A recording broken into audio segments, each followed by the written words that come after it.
It all began with an unexpected sound. A vibration. It was 1875. Alexander Graham Bell, a speech teacher obsessed with sound, fiddled restlessly with wires and metal reeds. He wasn't trying to invent the telephone. Not exactly. He had something else in mind. Transmitting human speech over wires. It sounded like wizardry at the time. Even his very own assistant, Thomas Watson, had his doubts. Still, they pressed on, sketching strange diagrams with coils and diaphragms, speaking into metal tubes like madmen trying to contact ghosts from the other dimension. And then, one afternoon, something peculiar happened. Watson was tuning a metal reed in one room while Alexander Bell was in another, connected only by wires. Suddenly, Alexander Bell froze. He was feeling something. Something faint, but unmistakable. It was like a stinging sensation on his lap. And it intensified. When he looked down, he jumped out of his seat in panic.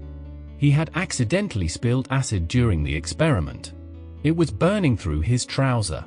And Alexander Bell fidgeted with his burning clothes. And he shouted down the hall, "Watson, come here. I want to see you."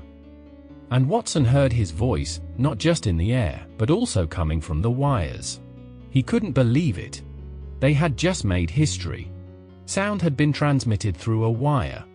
But the path to this invention wasn't exactly smooth. Alexander Bell was in a race with Elisha Gray, a brilliant inventor in his own right, who had submitted a notice for a similar telephone device just hours after Bell filed his patent. The courts later decided in Bell's favor, but controversy clung to the tail, like a blood-sucking parasite. But still, Alexander Bell pressed on. In 1876, he demonstrated his talking telegraph at an exhibition in Philadelphia. Emperor Dom Pedro of Brazil was so stunned by the device that he nearly dropped it. "My God!" he gasped. "It talks." That was all the world needed. Within a year, telephone lines began creeping across cities. Bell's invention was more than a machine, it was a key that unlocked a new age of communication. But it had all started as an accident. A vibration. A man who believed that the human voice could ride electric waves. The telephone wasn't merely invented. It was discovered. Materialized into being by curiosity, obsession, and an eerie moment when metal seemed to speak.